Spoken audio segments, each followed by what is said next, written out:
हम जब चीजों को किसी खास दृष्टिकोण से समझते हैं तो वो दृष्टिकोण वास्तव में कुछ खास व्यक्तियों का हो सकता है। आप कुछ दूसरे तरीके से सोच रहे हैं, आप दूसरे तरीके से सोच रहे हैं, आप दूसरे तरीके से सोच रहे हैं न्याय के बारे में। भारत में खास तौर पे व्यवस्था परिवर्तन की बात करते हैं। बाबा साहब कहते हैं कि बुद्धिज्म जो is less religion than a philosophy. In fact he refused to accept Buddhism as a religion. In fact he says when Buddhism was transformed into religion, it got degenerated. Otherwise, before Buddhism became religion was a socio-cultural revolution. तो व्यवस्था परिवर्तन का अपना एक उद्देश्य है। एक व्यवस्था से दूसरी व्यवस्था की तरफ जाएंगे, एक सिस्टम से दूसरे सिस्टम की तरफ जाएंगे और उसमें क्वालिटेटिव चेंज ना हो तो उसका कोई फायदा नहीं होता। We have to have some kind of a purpose in changing the system. And when we identify that particular purpose, that purpose has to be meaningful, and nothing better can be understood or told than having a purpose of life as understood by Lord Buddha. Because a person without purpose is not a human being. ये जो उनका जो सिद्धांत है कि जीवन को जीने के क्या मापदंड हो सकते हैं, जीवन को किस तरीके से बेहतर बनाया जा सकता है, क्योंकि इंसान पैदा तो सभी हो रहा है, लेकिन जिस तरीके से जिस व्यवस्था में पैदा हो रहे हैं और उस व्यवस्था को उसी तरीके से या बदतर छोड़ के चले जाएं तो फिर आपके जीवन का कोई खास महत्व नहीं रहा है।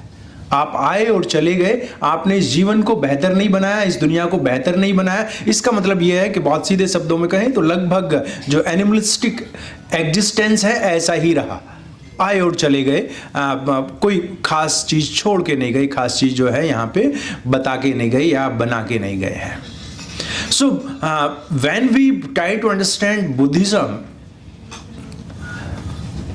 as I understand, and I'm sure many of you would concur with this, Buddhism as a philosophy of life. Buddhism as a philosophy of life, Buddhism as an attitude. When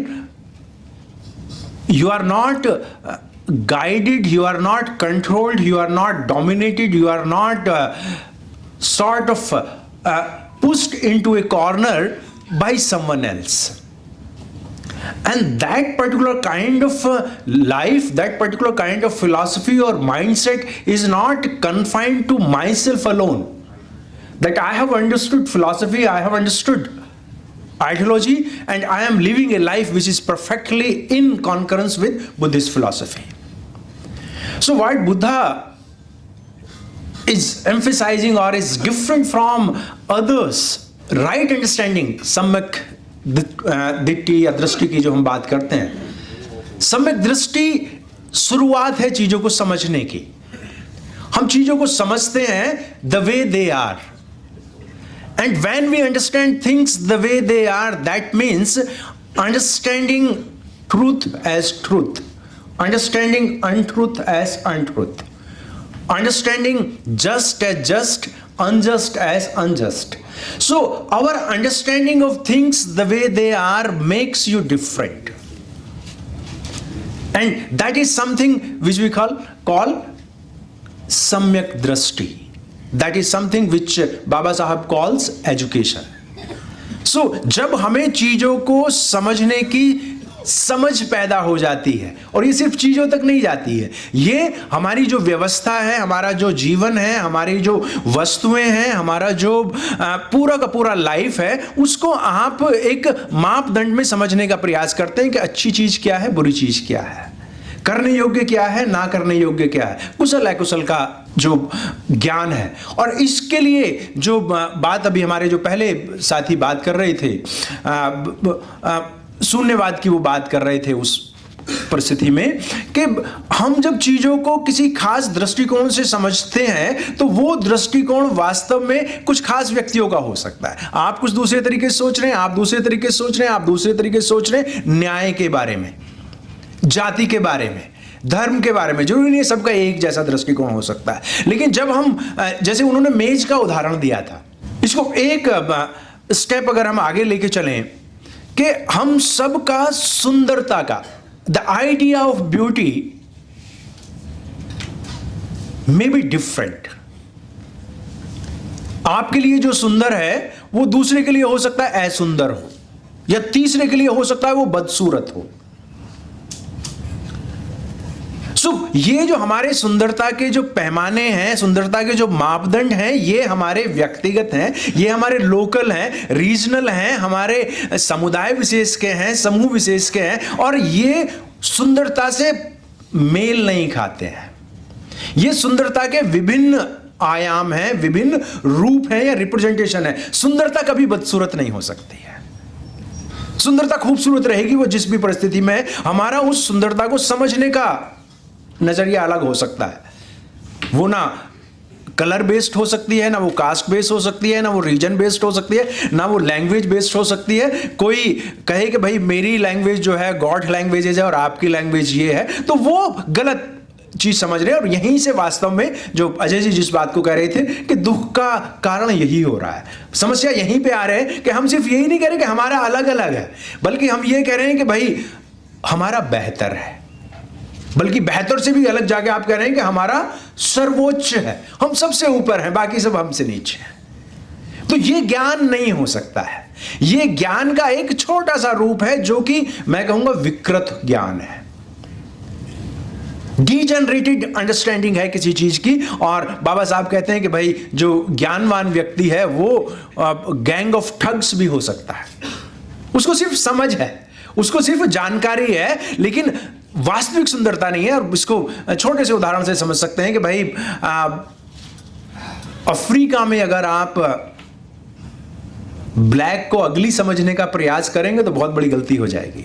south India में जाएंगे तो वहां को अगर black को आप अगली समझने का प्रयास करेंगे तो बहुत बड़ी प्रॉब्लम हो जाएगी। लेकिन नॉर्थ इंडिया में जो क्योंकि रेसिस्ट सोसाइटी है, वहां पे जो है आपके जितने भी मैट्रिमोनियल है वहां पे कहेंगे गेहूं सफेद और पता नहीं क्या क्या उस तरह का बात करने का प्रयास करते, तो ये बड़ी प्रॉब्लम हो जाएगी। क्योंकि आपने जस्ट एक नोशन पकड़ा, आपने जस्ट एक आइडिया पकड़ा है, लेकिन एक्चुअल में जो चीजें है, जो रियल ब्यूटी है, उसको नहीं पकड़ा है। और जैसे एक जस्ट इमेजिन ए ट्रायंगल, त्रिकोण। त्रिकोण जब हम बात करते हैं तो क्या मन में आ रहा है?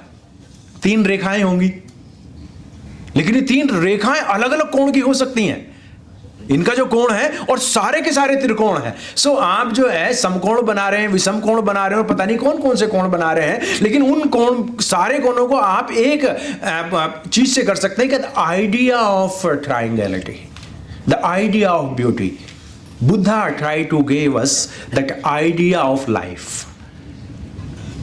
सम्यक जीवन कैसे जिया जा सकता है, कैसे जीवन को बेहतर ही नहीं बल्कि बेहतरीन बनाया जा सकता है, कैसे सब लोग मिलजुल के रह सकते हैं, वो उन्होंने बातें मतलब सबको एक तरीके से, जैसे बात हो रही थी कि बिल्कुल एक मेडिसिन काम नहीं करेगी सब लोगों के लिए, सबके लिए अलग अलग परिस्थितियां हैं और उन अलग अलग परिस्थितियों के लिए हमें अलग अलग मेडिसिन जो हैं वो चूज करनी पड़ेंगी। सीधी सी बात है, जहां सुई से काम चल सकता वहां तलवार नहीं चलानी है। सुई की अपनी महत्ता है और तलवार की अपनी महत्ता है। यही बुद्धिवाद है, यही जीवन की फिलॉसफी है। इस फिलॉसफी को समझेंगे तो फिर चीजें हमारे लिए आसान होती जाती हैं। इसलिए बुद्धिस्ट फिलॉसफी में, और जब मैं इसको बुद्धिस्ट फिलॉसफी कह रहा हूं, इसका मतलब यह है कि बाबा साहब हमारे सबसे बड़े रेफरेंस हैं। बाबा साहब कहते हैं कि बुद्धिज्म जो is less religion than a philosophy. In fact he refused to accept Buddhism as a religion. In fact, he says when Buddhism was transformed into religion, it got degenerated. Otherwise, before Buddhism became religion was a socio-cultural revolution. Buddhism as a socio-cultural revolution, and when we say Buddhism as a socio-cultural revolution means a philosophy of life. बाद में अगर आप देखते हैं अयोध्यादास हमारे खासतौर पे south India में 1890s के बाद से उन्होंने जबरदस्त आंदोलन चलाया बुद्धिज्म को लेके. He was very clear and probably Baba Saheb was very much influenced by his idea of Buddhism, because he was also taking Buddhism as a socio cultural philosophy. और बाद में उनकी 3-4 किताबें, उनकी मतलब उन्होंने तो ज़्यादा तमिल में लिखा है और बहुत सारा उन्होंने लिखा है.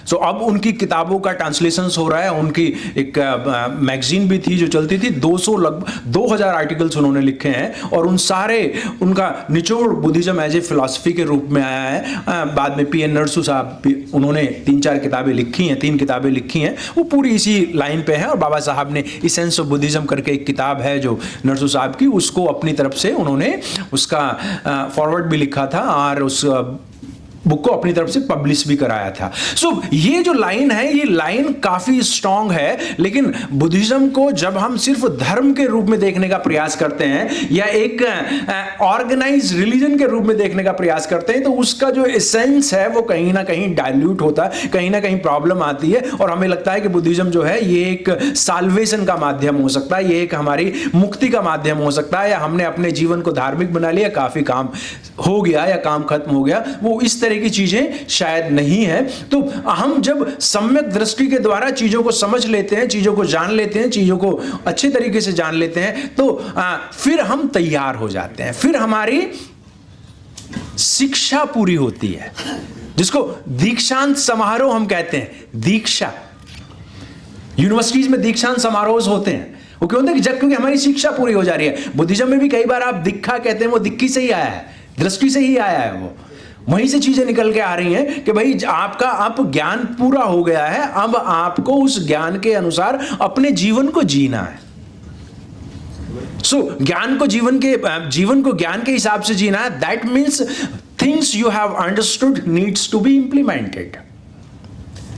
Needs to be implemented not just in your own personal private life, but needs to be implemented at greater level. और आप अपने जीवन को उस दृष्टिकोण से जीना शुरू कीजिए. दृष्टिकोण क्या है? दृष्टिकोण है कि आप सच के अनुसार जीवन जिएंगे, आप अन्याय को नहीं सहेंगे, आप झूठ को नहीं सहेंगे, आप अनजस्टिस को नहीं सहेंगे. सो जब आप अपने जीवन को इन मापदंडों के साथ जीना शुरू करते हैं, इसका मतलब है आप अब धम्म आचरण करना शुरू करते हैं.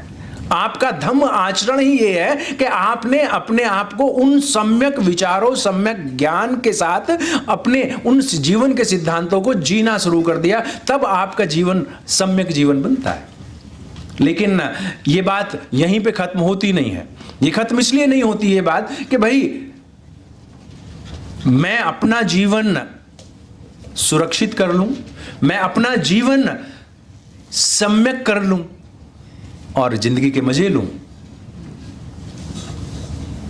बाबा साहब इसके लिए कहते हैं कि ये तो बहुत स्वार्थी बात हो जाएगी. तथागत से ही इस बात को आगे बढ़ाते हैं कि ये तो बहुत ही स्वार्थीपन हो जाएगा कि मैं अपने ज्ञान को, अपने जीवन को आगे बढ़ाने का इंजन बनाऊं, अपने लिए सुख सुविधा बनाऊं, अपने परिवार के लिए सुख सुविधाएं रखूं. ये बहुत सेल्फिश इंप्लीमेंटेशन, यूटिलाइजेशन हो जाएगा, एग्जीक्यूशन हो जाएगा सम्यक दृष्टि का. वास्तव में जब चीजें मुझे समझ में आ गई हैं और मैं अपने जीवन को उसके अनुसार जीना शुरू कर रहा हूं, तो ये पहला स्टेप है. लार्जर ऑब्जेक्टिव या पर्पस लाइफ का है कि जो चीज मुझे समझ में आ गई है, जिसके आधार पे मैं अपना जीवन जी रहा हूं, उस चीज को मैं दूसरों को भी समझाऊं और उस चीज के लिए मैं दूसरों को भी तैयार करूं. यही जब मैं एजुकेट, एजिटेट एंड ऑर्गेनाइज की तरफ जाता हूं, यही मैं बुद्धि मुझे समझ में आ गई है, धम्म का आचरण मैं कर रहा हूं और अब मैं संघ की तरफ जा रहा हूं. संघ कोई भिक्षुओं का संघ मात्र नहीं है. संघ को मतलब organising society on the principles of equality, liberty and fraternity. Reorganise करना सोसाइटी को. सो जब मुझे कोई ज्ञान प्राप्त हो जा रहा है, मुझे अपना जीवन मैंने काफी बढ़िया बना लिया है, तो वहां अगर मैं रुक जा रहा हूं तो फिर प्रॉब्लम क्रिएट कर रहा हूं. ना तो ये तथागत के साथ बात रुक रही है, ना बाबा साहब के साथ बात रुक रही है. ये हमारे जीवन का उद्देश्य है, उसको अच्छे तरीके से जीना है. और इस दृष्टिकोण के साथ कि हमने अपना मतलब जैसे भाई गरीबी है, अत्याचार है, अन्याय है, समाज में चला रहा, बहुत लंबे समय से चला रहा है। हमने उस गरीबी, अन्याय, अत्याचार, अपमान, अन्याय की व्यवस्था से अपने आप को मुक्त कर लिया, अपनी समझ से, अपनी ताकत से। सिर्फ यहीं पे आपको रुकना नहीं है, आपने मुक्त किया, अब अपने आप को एम्पावर करना है। हमारी जो सोसाइटी है, खास तौर पे आई वुड से the enlightened society for last 75 years or so is trying to empower itself, अपने आप को सशक्त बनाने का प्रयास कर रही है। गरीबी, बेरोजगारी, बेचारी, लाचारी से बाहर निकल के अपने socio economic, political, cultural capital को क्रिएट करने का प्रयास कर रही है।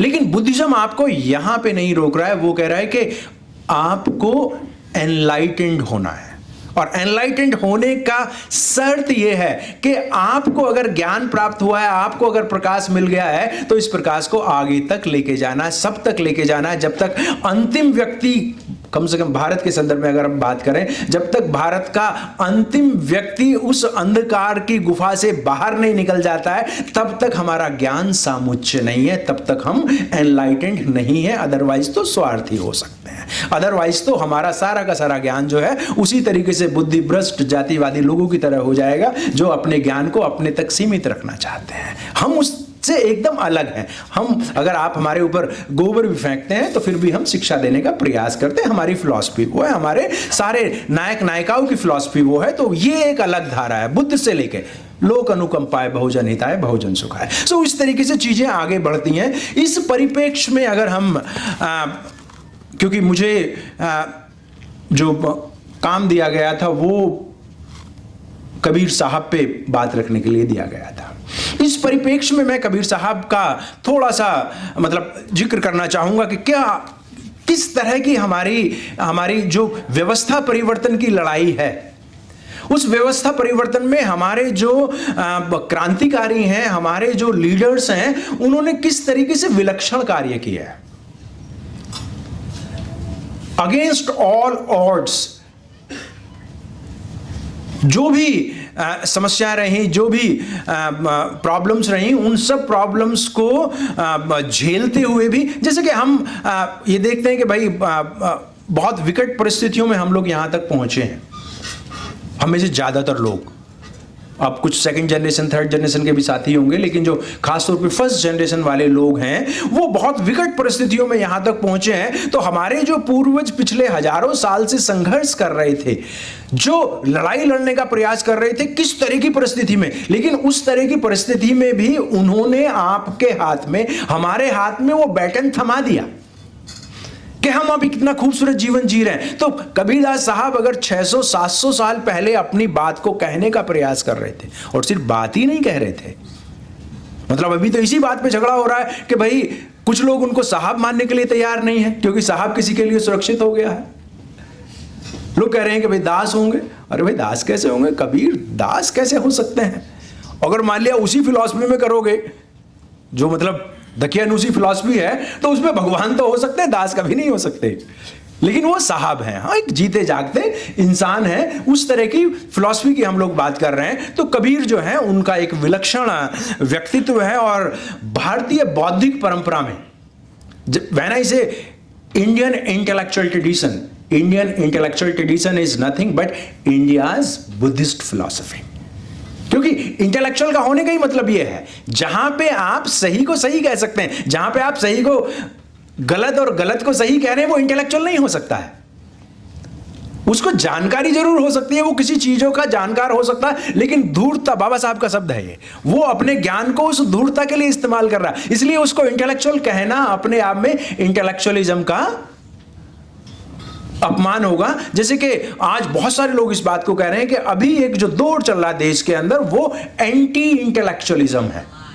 एंटी इंटेलेक्चुअलिज्म है जहां पे तर्क वितर्क ना हो सकता हो, जहां पे सवाल जवाब ना हो सकते हो, जहां पे सही को सही और गलत को गलत कहने की सुविधा या परिस्थितियां ना हो, वो एंटी इंटेलेक्चुअलिज्म होता है। और उसका सीधा सा एक मतलब होता है कि जो कुछ आपसे कहा जा रहा है, जो कुछ आपसे कहा जा रहा है, उसको स्वीकार कीजिए। ओबीडियंस। हमारे पास कलाम सूत्र है, कलाम सूत्र सीधा कहता है कि भाई किसी भी चीज को स्वीकार मत कीजिए, Even Buddha's own words are not to be accepted the way they are told.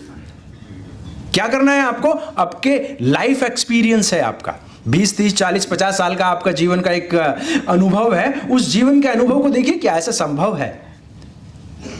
फिर आप अपनी कॉमन सेंस यूज कीजिए। हो सकता है, नहीं हो सकता, कभी हुआ नहीं हुआ, और बात यहीं तक नहीं रुकती है, बल्कि वो तो ये कहते हैं कि भाई सिर्फ ये बहुत महत्वपूर्ण नहीं है कि ये ऐसा हो सकता है, नहीं हो सकता है, आपका जो है तर्क इसको कहता है कि नहीं कहता है, बात यही नहीं है। अगर आपके लाइफ में ऐसा लगता है कि ये हुआ है, हो सकता है, आपकी कॉमन सेंस कहती है कि हाँ ये it's compatible with your common sense, स्वीकार कीजिए।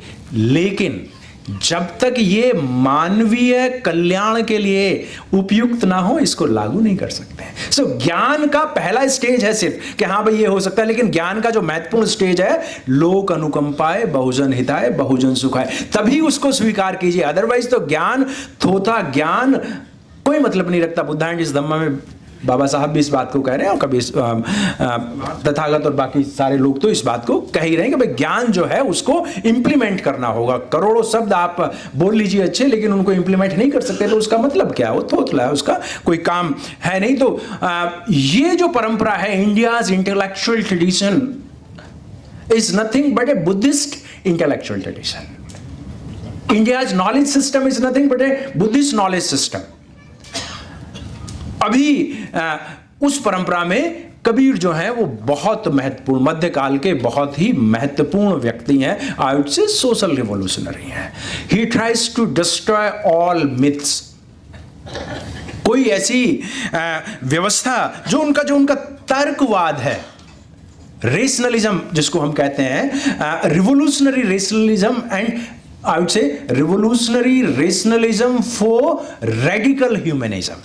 रेडिकल ह्यूमनिज्म ये कंसेप्ट जो है, बाबा साहब ने हमें जो बात बताई कि हमारे जीवन का उद्देश्य क्या है, reclaiming human personality. Reclaiming human personality means becoming dignified human being. और जब आप डिग्निफाइड ह्यूमन बीइंग है, you can not be A follower. आप किसी के जो है पिछलग्गू नहीं बन सकते हैं, फिर आप किसी पे निर्भर नहीं हो सकते हैं, परतंत्र नहीं हो सकते हैं, किसी के गुलाम नहीं हो सकते हैं। You have to be self reliant, you have to be self dependent. और पर्सन लाइक इमैनुअल कांट, जिन्होंने एनलाइटनमेंट का एक अच्छा खासा लिखा है, उन्होंने कहा when you are not guided और controlled by others, when you come out of your nonage, जब आप अपने जीवन को क्लेम करने लगते हैं, तो हमारा जो उद्देश्य है, हमारे जीवन का जो उद्देश्य है, वो अपनी मानवीय गरिमा को प्राप्त करने का है, अपनी इंसानियत को प्राप्त करने का है, अपने जीवन को उन मानवीय मापदंडों के साथ जीने का है जिससे हम इंसान होने लायक कहला सकें। कि इंसान होने का दर्जा यही है, इंसान होने का तरीका यही है कि आप बहुत साधारण उस तरीके से कि आप किसी के पे डिपेंडेंट नहीं है, किसी के पे या परतंत्र नहीं है, या किसी के पीछे नहीं चलते। और यही तो हमारी अपोदीप भव की सारी फिलॉसफी है, यही तो मानवीयता की सारी फिलॉसफी है। यही तो कि इंसान किसी का माध्यम नहीं है। बाबा साहब ने जब धम्म की बात की तो उन्होंने कहा, या इवन डेमोक्रेसी की बात की तो उन्होंने ये कहा कि when every man is an and, when every human is an and in itself. आप किसी दूसरे के लिए माध्यम नहीं बनेंगे, किसी दूसरे का हथियार नहीं बनेंगे, किसी दूसरे का यंत्र नहीं बनेंगे। इसलिए वो बात करते हैं, मतलब जैसे रिजर्व कॉन्स्टिट्यूंसीज के बारे में बात करते हैं और बहुत सारे शब्द इस्तेमाल करते हैं वो, और जीवन की फिलॉसफी के बारे में इस तरीके कि आप जब व्यक्ति को व्यक्ति समझ रहे हैं, और सिर्फ व्यक्ति को व्यक्ति नहीं समझ रहे हैं, अपने आप को भी व्यक्ति समझ रहे हैं, इसलिए मैं तुरंत अन्याय, अत्याचार, अपमान की व्यवस्था के खिलाफ विद्रोह करूंगा। तुरंत मैं अपने उस ज्ञान का इस्तेमाल करूंगा जो कि मुझे इंसान नहीं समझता। और इसमें मुझे लगता है कि कबीर साहब जो हैं वो एग्जाम्पलरी फिगर हैं। मतलब जो बेईमानी है, डिसऑनेस्टी है, उसका पैमाना यहां पे आप देख सकते हैं कि उनके जन्म को वो प्रॉब्लमेटिक बना रहे हैं। नीरू और नीमा उनके पेरेंट्स हैं, पूरी दुनिया जानती है इस बात को, लेकिन जबरदस्ती कहानियां अंदर डाल देते हैं। इस चीज को हमें समझना है कि भाई ये जो प्रोपेगेंडा चलता है वो प्रोपेगेंडा आपको साइकोलॉजिकली वीक करने के लिए होता है। जिस व्यक्ति के माता पिता जिंदा हैं, जिस व्यक्ति के पास वो जीवन भर रहे हैं, उनको आप कह रहे हैं कि नहीं ये उनके पेरेंट्स नहीं है, तो यहीं से बेईमानी शुरू हो जाती है और फिर ऐसी ऐसी बातें, ऐसी ऐसी चीजें समझाने का प्रयास किया जा रहा है जो सच्चाई से बिल्कुल अलग है। क्योंकि प्रोपेगेंडा को आपको बेहतर तरीके से समझ के उसको रेस्पॉन्ड करना होगा, रिएक्ट नहीं करना है, उसको रेस्पॉन्ड करना है। इसलिए उनकी जो बनाई हुई कहानियां, उन कहानियों पे को सुनना ही नहीं है। बुद्धिज्म में जो परिमताएं हैं कि भाई उपेक्षा, बुद्ध, अजय जी कह रहे थे खुद सुबह कि बहुत सारी ऐसी चीजें जिनको हमें स्वीकार ही नहीं करना है, उनको अपने सिस्टम में एंटर नहीं करने देना है। हमारा जो मेमोरी है उसमें उसको एंटर नहीं करने देना है, तो फिर उनकी कहानियों को रिपीट क्यों करना है? अगर हम उसका रिजेक्ट भी कर रहे हैं तो we should not repeat those stories, because those who tell the stories negatively और positively they rule the world. कहानियां सुनाने वाले बहुत महत्वपूर्ण लोग हैं। वो आपके दिलो दिमाग पे कब्जा कर लेते हैं, वो आपके माइंड में एक साइकोलॉजिकल चिप लगा देते हैं और वो कहानी हमेशा रिपीट होती रहती है। इसलिए जब आप कहानियां सुनाएं तो अच्छी कहानियां सुनाएं, खूबसूरत कहानियां सुनाएं, और जो नकारात्मक कहानियां हैं उनको बीज नाश कर दें, उनका कभी उसके बारे में जिक्र ना करें। यही उपेक्षा का सिद्धांत है हमारा। और ये सब जगह जो भी रणनीति है, वहीं कहा जाता है कि जिसके खिलाफ युद्ध करना हो, पहला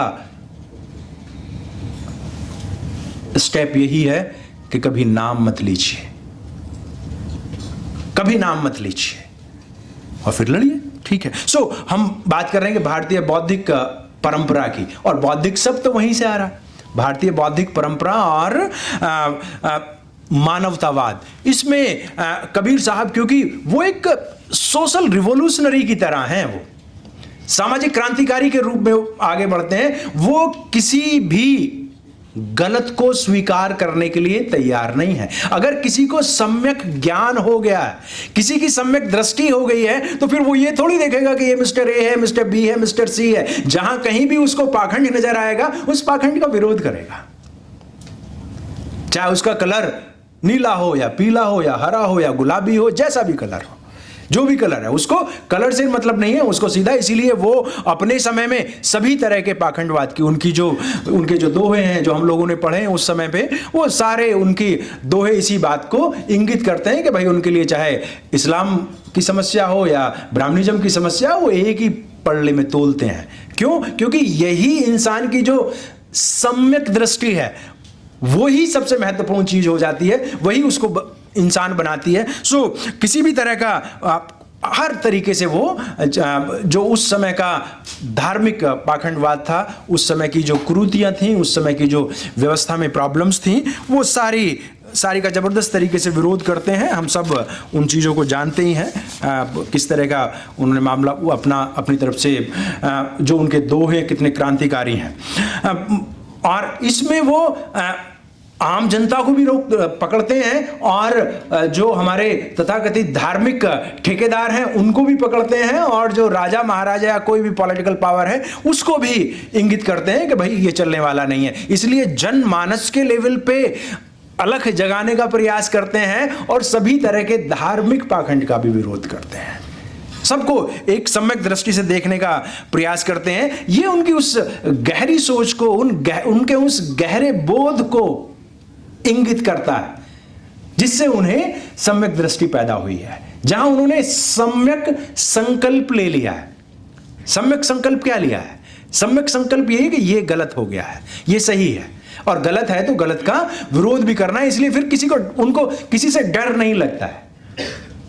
उनकी बात जो है सबके लिए समान रूप से आगे चलती है। ये एक हम कह सकते हैं कि भाई पूरी तरीके से तथाकथित जो धार्मिक पाखंड था उसकी खाले खींच देते हैं, उसको पूरी तरीके से निचोड़ के रख देते हैं। ये उस समय पे,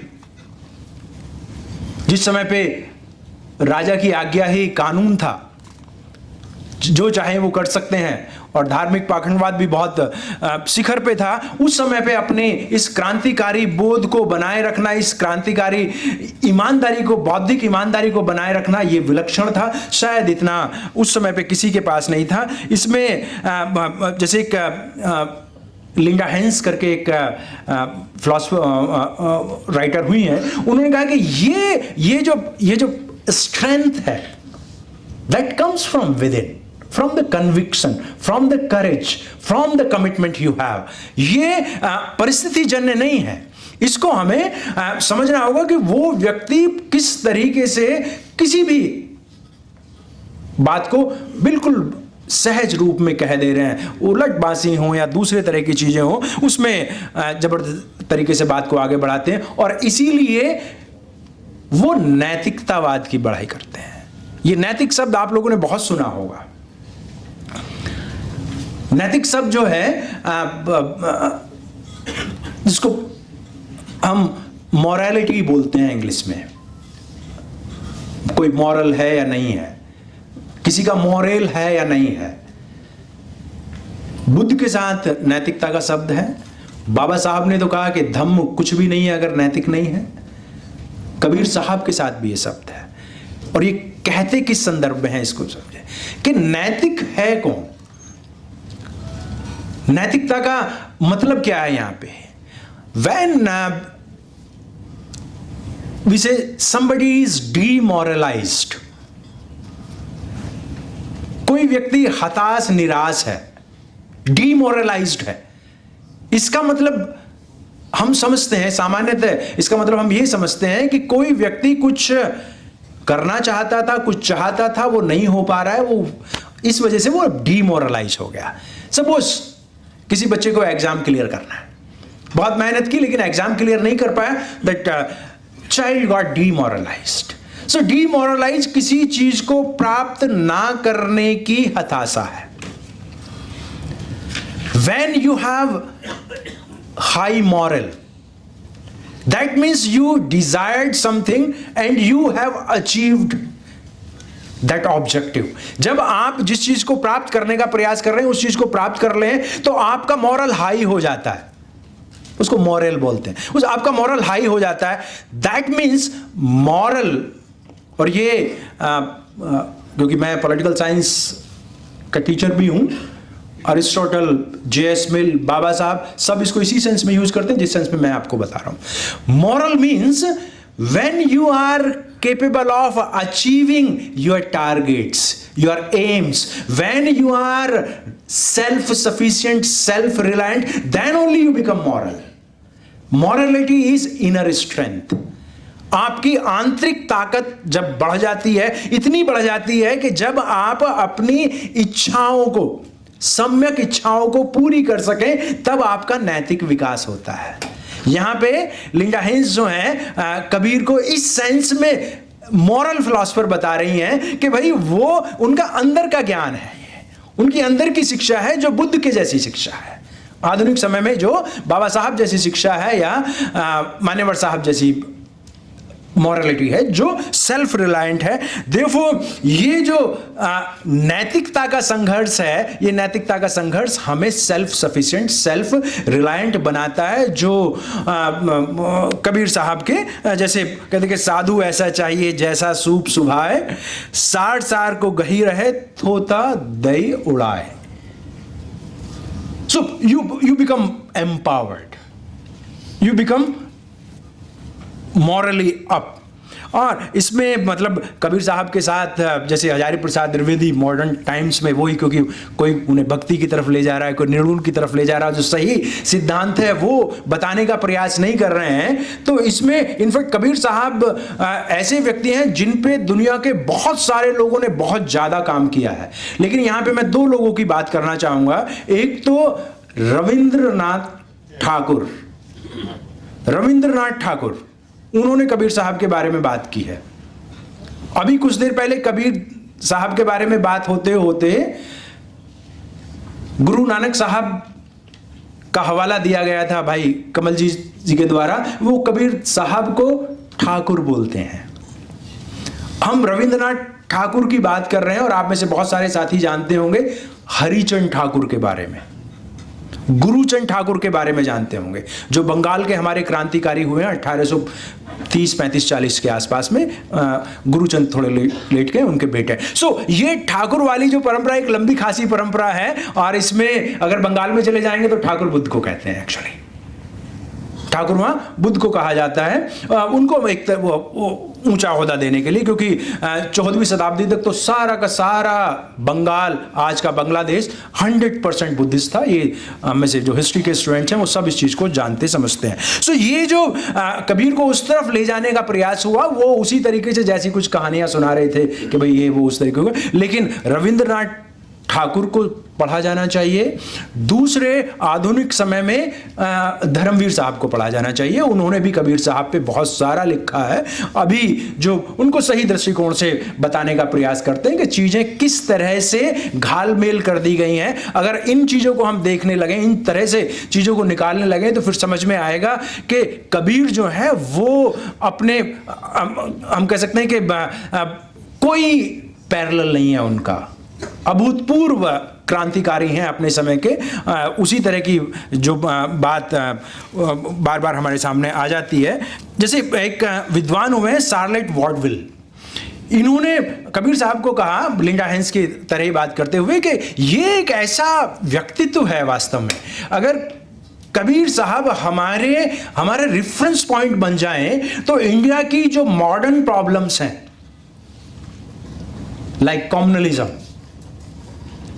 रिलीजियस पोलराइजेशन, उसके बहुत सारे जवाब मिल सकते हैं हमें।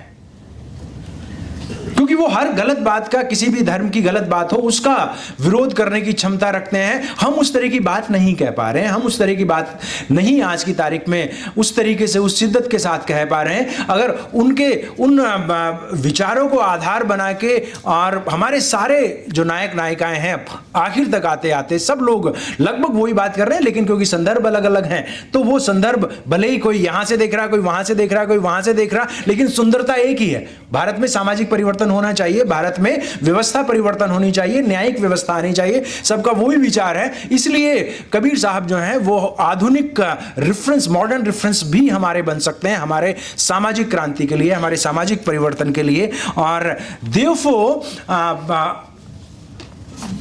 Kabir sahab should be recognised as public intellectual who talks about society, not about religious salvation. जैसा कि कुछ लोग तथागत के लिए भी धार्मिक बात करने लगते हैं, कबीर साहब के लिए भी उस तरह की बात करने लगते हैं। हमें उनको पब्लिक इंटेलेक्चुअल के रूप में एस्टेब्लिश करना है, और जो भी उनकी वाणी है उसको हम पढ़ेंगे, अगर शिद्दत से पढ़ेंगे तो हमें लगेगा कि नहीं, ये वही है जिस चीज़ की हम तलाश कर रहे थे। उसमें मार्मिकता भी है, उसमें धार भी है, और उसमें भविष्य भी है।